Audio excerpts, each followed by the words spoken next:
नमस्कार। आज हम हिंदी भाषा की 8वीं कक्षा की पाठ्य पुस्तक अभ्यास सागर के पाठ 6 आश्रम के अतिथि और संस्मरण को करेंगे। यह पाठ भाववाचक संज्ञा और अपठित गद्यांश पर आधारित है। भाववाचक संज्ञा जो है वो संज्ञा का ही एक भेद है। संज्ञा के 3 भेद होते हैं, व्यक्तिवाचक संज्ञा, जातिवाचक संज्ञा और भाववाचक संज्ञा। तो इसमें हम भाववाचक संज्ञा के बारे में पढ़ेंगे। और भाववाचक संज्ञा क्या होती है? जिस संज्ञा शब्द से पदार्थों की अवस्था, गुण, दोष, भाव या दशा और धर्म आदि का बोध हो, उसे हम क्या कहते हैं? भाववाचक संज्ञा कहते हैं। जैसे कि बुढ़ापा हो गया, मिठास, बचपन, थकावट आदि। ठीक है। और इस पाठ में हम भाववाचक संज्ञा किन किन शब्दों से बनती है उसके बारे में पढ़ेंगे। तो पहला प्रश्न देखते हैं। नीचे दिए गए वाक्यों को ध्यान से पढ़िए। गांधी जी की कुटी में न मेज थी न कुर्सी। वह बोला, मैं आदमियों की सेवा करना चाहता हूँ। तीसरा वाक्य, मनुष्य में ईश्वर है, यह मानना ही ईश्वर में विश्वास रखना है। चौथा है, छगनलाल जोशी गांधी जी के भतीजे थे। मैं इसे बहुत खुशी का दिन मानता हूँ। उन्होंने बड़ी सख्ती के साथ छगनलाल और कस्तूरबा की आलोचना की। अब इन वाक्यों में, अब हमने जो भी वाक्य पढ़े हैं, अब इन वाक्यों में से मोटे काले शब्दों को संज्ञा की उचित श्रेणी में लिखना है। ठीक है।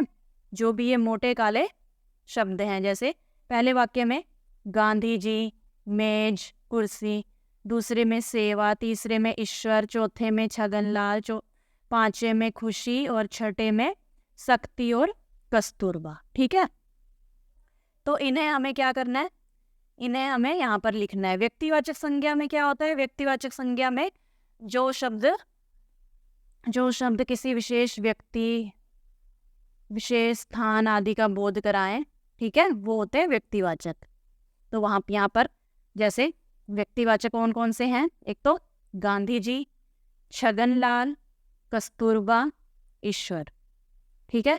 और जातिवाचक में क्या होता है? जातिवाचक जिसमें कि जो शब्द जो हैं किसी जाति विशेष का बोध कराएं। ठीक है। किसी विशेष व्यक्ति का नहीं, उसकी जाति का बोध कराएं, किसी विशेष स्थान का। ठीक है। तो वो होते हैं जातिवाचक संज्ञा। ये हम पहले भी पढ़ चुके हैं, तो आप पिछली वीडियोस में देख सकते हैं। तो जातिवाचक में क्या आएगा? मेज और कुर्सी। जैसे छोटी मेज, बड़ी मेज। ठीक है। उसी तरह से छोटी कुर्सी, बड़ी कुर्सी, लाल कुर्सी, पीली कुर्सी। और भाववाचक संज्ञा में सेवा, खुशी, सख्ती। ठीक है। तो हमने यहाँ पर ऐसे इन्हें लिखना था। अब अगला प्रश्न देखिए। नीचे दिए गए वाक्यों को पढ़िए और मोटे काले शब्दों पर ध्यान दीजिए। रमेश चौकीदार है, वह रात भर चौकीदारी करता है। सोहन वीर है, सोहन ने युद्ध में वीरता दिखाई। हरि बहुत हंसता है, हरि की हंसाई हुई। अब देखिए यहाँ पर देखिए, जो ये मोटे काले शब्द हैं, चौकीदार क्या है? एक जातिवाचक संज्ञा है। चौकीदार क्या है? जातिवाचक। सभी चौकीदारों की यहाँ पर बात की जा रही है, उनकी जाति की बात की जा रही है। और जो अब अगले में देखिए चौकीदारी हो गया। देखिए वो है चौकीदार और ये है चौकीदारी। तो ये बन गया भाववाचक संज्ञा। ठीक है। तो इसमें ये चौकीदारी क्या है? भाववाचक संज्ञा। अगला देखिए वीर। वीर क्या है? एक विशेषण है। ठीक है, विशेषण है। और अगले में देखिए वीरता बन गया। वीरता क्या है? भाववाचक संज्ञा। अगले वाक्य में, पांचवें वाक्य में हंसता क्या है? हंसता है क्रिया, हंसने की क्रिया की गई है यहाँ पे। हंसना क्या है? क्रिया। और हंसाई क्या है? भाववाचक संज्ञा।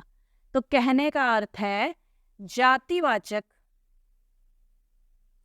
जातिवाचक संज्ञा सर्वनाम, विशेषण, क्रिया तथा अव्यय यानी अविकारी शब्दों से भाववाचक संज्ञा का निर्माण होता है। तो भाववाचक संज्ञा का निर्माण किन से होता है? जातिवाचक संज्ञा से, सर्वनाम से, विशेषण से, क्रिया से तथा अव्यय से यानी अविकारी शब्दों से। ठीक है। अगला प्रश्न देखिए। दिए गए जातिवाचक संज्ञा शब्दों से भाववाचक संज्ञा बनाइए। तो शब्द क्या है? गुरु। तो ये अब हमें जातिवाचक संज्ञा दी गई है, तो हमें इनसे भाववाचक संज्ञा बनानी है। ठीक है, ये सभी क्या है? ये जितने भी दिए गए हैं ये है जातिवाचक संज्ञा, तो इनसे हम भाववाचक संज्ञा बनाएंगे। जैसे गुरु से गुरुता, बूढ़ा से बुढ़ापा, बच्चा से बचपन, पंडित से पांडित्य, कवि से कवित्व, ठग से ठगी। ठीक है, अगला प्रश्न देखते हैं। नीचे दिए गए सर्वनाम शब्दों से भाववाचक संज्ञा बनाइए। तो अब हमें सर्वनाम दिए गए हैं, उनसे हमें भाववाचक संज्ञा बनानी है। ठीक है, सर्वनाम आपको पता ही है क्या होते हैं। संज्ञा के स्थान पर प्रयुक्त होने वाले शब्दों को सर्वनाम कहते हैं। तो जल्दी जल्दी देख लेते हैं। मम से ममत्व या ममता बना हुआ है। स्व से स्वता, अपना से अपनापन, निज से निजता, आप से आपा, सर्व से सर्वस्व। ठीक है, अगला प्रश्न है। दिए गए विशेषण शब्दों से भाववाचक संज्ञा बनाइए। अब हमें विशेषण दिए गए हैं। विशेषण क्या होते हैं? संज्ञा या सर्वनाम की विशेषता बताने वाले शब्दों को क्या कहते हैं? विशेषण कहते हैं। जैसे वीर, वीर पुरुष, या काली गाय। अब गाय की विशेषता क्या है? कि वो काली है। पुरुष की विशेषता क्या है? कि वो वीर है। ठीक है, तो विशेषण हमें ये दिए गए हैं। पहला देखते हैं। नम्र से नम्रता, मोटा से मोटापा, भयानक से भय, मीठा से मिठास, लाल से लालिमा, हरा से हरापन। अब हमें क्रिया शब्द दिए गए हैं। दिए गए क्रिया शब्दों से भाववाचक संज्ञा बनाइए। ठीक है, तो पहला दिया गया है गिरना, गिरना से गिरावट, कमाना से कमाई, थकना से थकावट, चलना से चलन, चमकना से चमक, सजाना से सजावट। अगला प्रश्न है। दिए गए अव्यय शब्दों से भाववाचक संज्ञा शब्द बनाइए। अव्यय क्या होते हैं? इन्हें अविकारी शब्द भी कहते हैं। ठीक है, और इनका अर्थ क्या होता है? जिसमें विकार या परिवर्तन ना आए। अतः ऐसे शब्द जिनके रूप में लिंग, वचन, कारक, काल, पुरुष आदि के कारण कोई परिवर्तन नहीं आता, जो सदा अपने मूल रूप में बने रहते हैं। ठीक है, तो उन्हें हम क्या कहते हैं? अव्यय या अविकारी शब्द। ठीक है, उदाहरण जैसे धीरे, वाह, अब, भी आदि। ठीक है, तो पहला दिया गया है धिक से धिक्कार, भाववाचक संज्ञा बनेगी। निकट से निकटता, भीतर से भीतरी, नीचे से नीचता, मना से मनाही, शीघ्र से शीघ्रता। अब अगला प्रश्न देखते हैं। नीचे दी गई भाववाचक संज्ञा जिन शब्दों से बनी है उन शब्दों पर घेरा लगाना है। ठीक है, तो ये दिए गए हैं हमें शब्द शिशुता। शिशुता किस शब्द से बनी है? शिशु से। ये क्या है? भाववाचक संज्ञा। ये जितने भी दिए गए हैं ये हैं भाववाचक संज्ञा। तो ये किस शब्द से बने हैं उन पे हमें घेरा लगाना है। गौरव बना है गुरु से। अभी हमने पीछे देखा था गुरु का गुरुता, लेकिन जो गौरव शब्द है ना, गौरव शब्द गुरु शब्द को तद्वितांत अन प्रत्यय लगाकर रचा गया है। कहने का अर्थ है ये भाववाचक तद्वित प्रत्यय है। ठीक है, क्या है ये? भाववाचक तद्वित प्रत्यय। कहने का अर्थ है जो गुरु विशेषण है उसमें अ तद्वित प्रत्यय के योग से भाववाचक संज्ञा गौरव बना है। तो इसका सही उत्तर क्या होगा? गुरु से गौरव। ठीक है, बंधुत्व ये बना है बंधु से, दानवता बना है दानव से, पशुत्व बना है पशु से। ठीक है, अगला प्रश्न देखिए। नीचे दिए गए विकल्पों में से सही भाववाचक संज्ञा शब्द पर घेरा लगाइए। तो हमें सही पर घेरा लगाना है। हमें 3 यहाँ पर दिए गए हैं। तो पहले में है व्यक्तित्व सही, दूसरे में विद्वता, वैधव्य, ऐश्वर्य और पुरुषत्व। ठीक है, अगला देखिए। अगला प्रश्न है कोष्टक में दिए गए शब्दों की भाववाचक संज्ञा से रिक्त स्थान भरिए। तो ये कोष्टक में हमें दिए गए हैं जो भी शब्द, उसका हमें भाववाचक संज्ञा रूप लिखना है यहाँ पे खाली स्थान में, ठीक है। तो पहला देखते हैं, पक्षी ऊंची व लंबी डैश द्वारा आकाश की सीमा खोजना चाहता है। तो उड़ना से क्या बन जाएगा, उड़ान, ठीक है, उड़ना से उड़ान, भक्त से भक्ति, रहना सहना से रहन सहन, व्यक्ति से व्यक्तित्व, दीन से दीनता, ठीक है। जैसे फटाफट देख लेते हैं कि मीरा की कृष्ण के लिए भक्ति दिन ब दिन बढ़ती गई, जीवन की उन्नति के लिए उत्तम रहन सहन भी आवश्यक है, नरेंद्र मोदी का व्यक्तित्व किसे प्रभावित नहीं करता, सुदामा की दीनता देख श्री कृष्ण व्याकुल हो उठे। अब अगला प्रश्न है, निम्नलिखित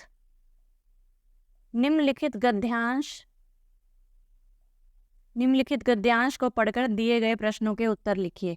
तो आपको ये इस पूरे गद्यांश को अच्छे से पढ़ना है, समझना है, और फिर जो नीचे प्रश्न दिए गए हैं उनके उत्तर लिखने हैं। पहला प्रश्न देखिए, अहमद विद्यालय क्यों नहीं गया? उत्तर आएगा क्योंकि उसे कई दिनों से बुखार आ रहा है, इसलिए वो विद्यालय नहीं गया। अगला प्रश्न, अहमद के पिताजी ने उसे क्या समझाया था? तो उत्तर है, अहमद के पिताजी ने उसे समझाया था कि बाजार की गंदी मिठाई जिस पर मक्खियां बैठती हैं मत खाया करो, ठीक है।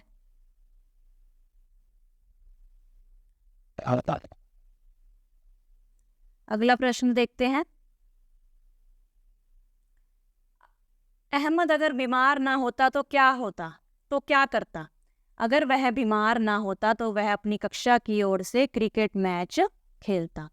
अगला प्रश्न, स्वस्थ तथा अस्वस्थ व्यक्ति का जीवन कैसा होता है? स्वस्थ व्यक्ति का जीवन हर क्षण उल्लास से भरा होता है, जोश से भरा होता है, जबकि अस्वस्थ व्यक्ति के चारों ओर उदासी ही उदासी नजर आती है। अगला प्रश्न, बाजार की मिठाइयों को गंदा क्यों कहा गया है? बाजार की मिठाइयों को गंदा कहा गया है क्योंकि उन पर मक्खियां भिनभिनाती रहती हैं तथा जिन सामग्रियों से मिठाइयां बनाई जाती हैं वे भी उत्तम गुणवत्ता वाले नहीं होते हैं, उत्तम अच्छी क्वालिटी के नहीं होते हैं, ठीक है। अब अगला प्रश्न है, आओ दोहराएं। नीचे दिए गए शब्दों के दो दो पर्यायवाची शब्द लिखिए, यानी समानार्थी शब्द, ठीक है, पर्यायवाची शब्द, ठीक है। तो दिन का क्या बनेगा? दिन से दिवस, वासर, उपहार से भेंट, तोहफा, रात से रात्रि, निशा, जमीन से भूमि, भू, धरा, धरती, कुछ भी हो सकता है, ठीक है। हमें दो दो लिखने थे तो हमने ये लिखे हैं, इसके अलावा भी आप लिख सकते हो जो आपको आते हैं। अगला देखते हैं प्रश्न, नीचे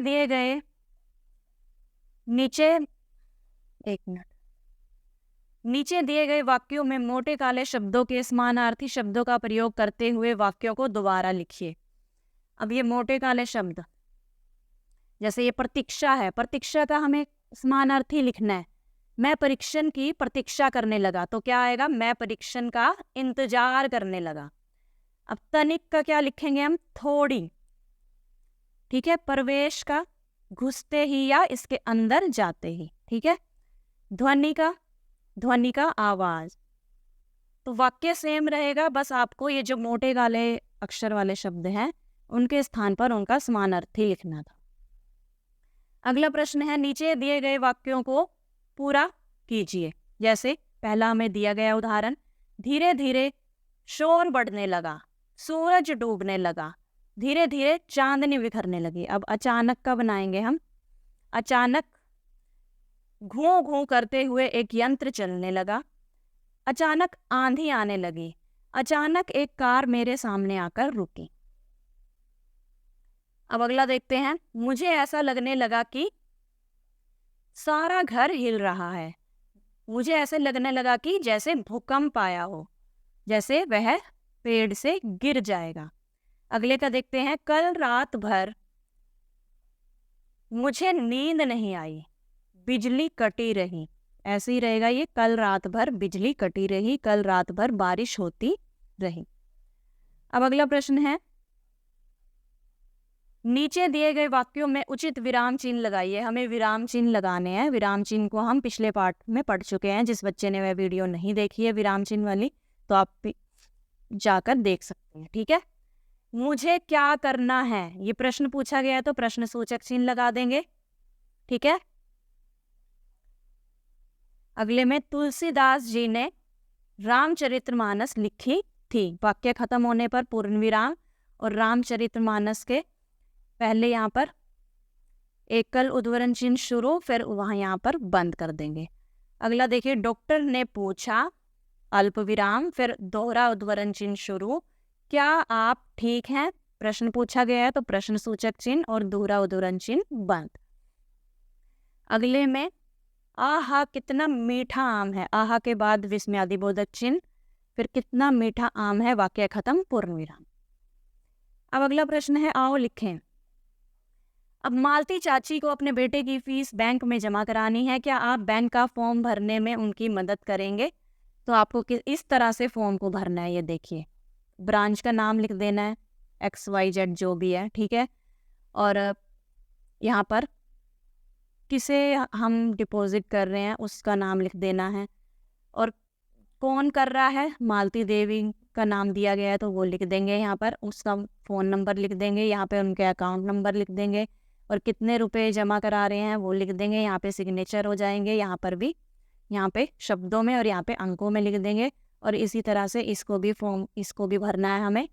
यहाँ पे डेट दी गई है, डेट डाल लेंगे, यहाँ पर हम अकाउंट नंबर भरेंगे और किसके नाम पर क्रेडिट कर रहे हैं वो लिख देंगे, और कौन कर रहा है, डिपॉजिट कौन कर रहा है, उनका नाम, और यहाँ पर वैसे ही शब्दों में लिख देंगे रुपए और यहाँ पर अंकों में। तो इस तरह से ये फॉर्म हमें फिल करना था। ठीक है, तो ये था पार्ट 6। आशा करती हूँ आपको अच्छे से समझ में आ गया होगा। अगर आपके कोई भी डाउट है तो कमेंट करके ज़रूर बताइएगा। मिलते हैं अगली वीडियो में, तब तक के लिए नमस्कार।